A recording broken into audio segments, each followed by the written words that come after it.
Hello, good morning guys. Kasabong Luzon, Visayas, Mindanao. Nandito naman ako sa umaga na ito ngayon magpakitag sample sa inyo sa isa ko ka ginawang materialis na kinukunan ko ng ginawa kong mga panglaban ng mga anak niyan na lamang sa panalo kaysa talo. May natalo pero lamang sa panalo sa bilangan ang mga anak nito.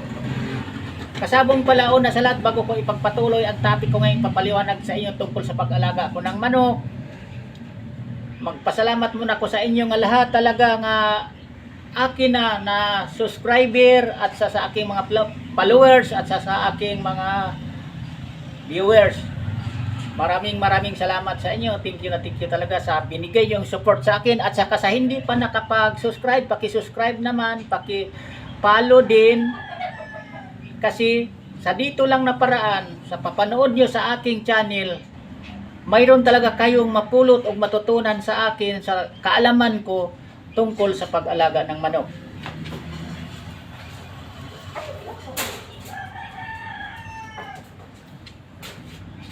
Ito siya kasabong, ito yung sinabi ko sa inyo nga ginawa ko nga materials, kinukuhaan ko rin ng mga panglaban, ang mga anak nito na ang performance nito sa mga anak, sa totoo lang na buhay din sa labanan sa manok, lamang sa panalo kaysa talo. Ito siya ang Boston sweater. Tingnan yung pagmumukha kay mga baguhan pa lang. Yan yun.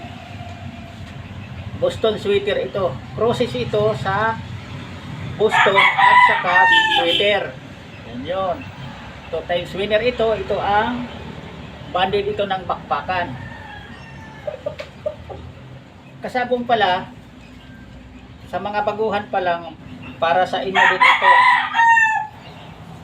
Ang pagmamanok kasi natin, kailangan talaga, ang importante sa mamanokin natin, na kuhaan natin linyada yung lamang sa panalo.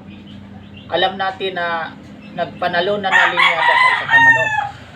Kasi doon tayo makakuha ng mga maganda nga score pagdating natin sa labanan. Basta ulit-ulitin ko to sa inyo, ang pinagparis talaga dapat, para sa aking opinion to, kasi kami lahat na nagbe-breed, iba-iba, lalo na yung iba nga naglalaban ng manok, iba-iba ang klase sa balahibo sa linyada sa manok na kursunada nila. Kanya-kanya tayong opinion, kanya-kanya tayong ugali pagdating sa pili ng panglaban ng manok.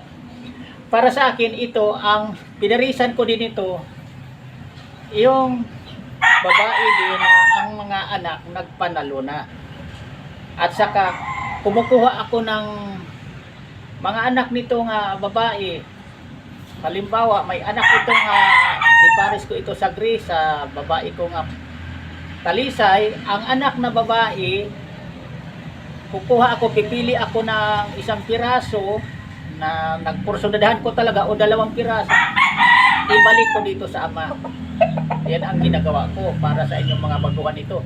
Kailangan ang manukin natin sakto sa sukat, at saka unang-una, importante, uso sa labanan sa mga manok. Pag sinabing medium size, yan din ang i-breed natin, medium size. Di tayo magpahuli pagdating sa uso sa labanan sa manok. Kasi ang pinaka-importante kasabong sa nagmamanok, nagbe-breed tayo. Kahit backyard birders lang tayo, ulitin ko sa inyo, pero ang pagmamanok natin, kayong makakita ito, makapanood sa aking video, kumpara nyo sa mga manok din sa malaking farm. Mahalata na nyo man sa pagmumukha, sa kulay. Mayroon din tayo, marami dito sa kanila. Yan ang totoo kasabong. Kasi nandito na, ulitin ko sa inyo, sa ating mga backyard birders, ang mga manok din na hinawakan din ng nagmamanok na mga malaking farm. Yan totoo. Kayong mga backyard birders, ito'y tatandaan nyo. Huwag kayong panghinaan ng loob o ano, sabihin lang tayong backyard birders, maliit lang magsabong. Tandaan nyo naman, napanood nyo sa Battle of the TikToker, ito totoo. Kung sino ang kilala na magsasabong, di kong banggitin, tinalo, sinong nagtalo? Backyard birders yun. Doon natin napatunayan Saludo ako sa iyo, kapwa backyard breeders. Tinalo mo ang kilalang breeders nung lumalaban sa battle of the TikTokers. Doon ako hanga din. Kaya isa rin na gawin nating inspirasyon ang mga backyard breeders. Sa totoo lang, pag swertihin tayo ng araw na yun sa laban, talagang ibibigay sa atin ang panalo. Kahit kaano pa yan, kaano pa kalaking breeders yan na kilala dito sa Pilipinas, kayang talunin din sa mga manok nating backyard breeders na patunayan na yan sa kapwa natin na ibigan natin na backyard breeders din. Kaya kayong mga baguhan pa lang, kailangan ang piliin nyo na manok, ang pagparis talaga, ulitin ko pala to sa inyo, ang kulay na gusto nyo na hiyang sa inyo nagpanalo. Katulad sa akin, ito ang mga nagpanalong kulay sa akin. Pag nilaban ko, gris at saka tatlo lang klase ang nagpanalo sa akin, hinawakan ko na manok. Kasi ulitin ko sa inyo sa unang mga video na banggit ko na ito, kahit ano kagaling yung ibang kulay, hindi hiyang sa akin, madiretso lang tatalo. Di kagaya nitong mga ganitong kulay hawakan ko, nga pag ilalaban ko, lamang ako sa panalo kaysa talo. O kaya manalo muna, unang laban patay, o kaya manalo muna bago matalo. Di kagaya ng iba na parang ayaw sa akin. Kaya sana maintindihan nyo ako nga ang minamanok ko talaga ngayon. Ang favorite ko na manok, kanya-kanya naman tayong diskarte. Sarili ko tong palahi, sarili ko nga opinion, sarili kong naobserbahan ko sa paglaban na kung anong manok nagpanalo sa akin. Ito ang nibibreed ko, ni padamit, ganitong kulay mga pula, at saka kristalisay, at saka bulit, tinawag ko sweeter bulit. Yan lang ang minamanok ko talaga. Kayang kayo, ang maipayo ko sa inyo, may turong mga baguhan pa lang, ang kailangan sa manok talaga, bulto talaga ang katawan, dikit ang sipit-sipitan. Tapos sakto sa height sa paa, kung mababa man, ulitin ko, mababa man ang inahin na parisan ko nito, okay lang. Kasi medyo, ito, bumaba lang ito dahil ano na ito, magulang na. Ano na to, 6 na taon na. Nag-anak din ito ng mga mataas sa mga derby size. Lalo na kung iparis ko ito sa sweater. Malaki ang mga anak. Tapos yung sweater ko naman na inahin, niparisan ko rin kasi ang sweater ko nga inahin, ang mga anak din, anak ng malaki yan, mga matatangkad. Kaya niparisan ko yan ng kulay gris, nga medyo mababa yung hats gray, talisayin. Yan ang ipinaris ko naman sa sweater ko na inahin. Yan ang ginagawa ko kasabong, sa totoo lang. Kaya ang mga manok ko, medyo okay ang mga kalabasan. Hindi ako argabyado sa pagdating sa sabungan, kung ulutan man yan, topak o pastiskil sa ulutan o sa timbangan man. Ang mga anak nito, yung iba, pasok talaga sa mga derby size din, kung timbangan.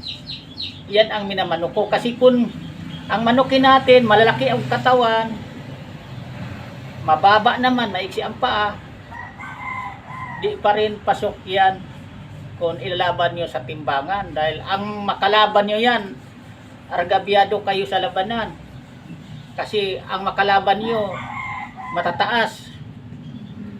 Parehas ang timbang pero matataas ang kalaban nyo kung timbangan. Di bali kung ang manok natin ang mababa, ilaban lang talaga natin. Payo ko sa inyong mga baguhan, ilaban lang natin talaga yan. Kung mababa man ang manok natin, ilalaban lang natin yan sa ulutan. So, kaks ulutan ang nauso ngayon o kaya pastiskil, pwede tayo doon. Pero nasa inyo yan, dahil sarili ko lang na opinion, sarili ko lang na suggest sa inyo na dapat ang labanan natin, kasi naranasan ko na yan, ang manok ko nga mababa, hindi ko talaga ilalaban yan kung i-try og sali-sali ng timbangan. Nilalabanan ko yan, mga hagpipe, mga tukaks ulutan, o kaya pastiskil, yan labanan ko. Pero ang mga manok ko nasakto sa height, talagang kahit asaan natin yan, lalaban tayo sa timbangan o sa ulutan. Yan ang pinaka-importante kasabong sa pag-alaga ng manok.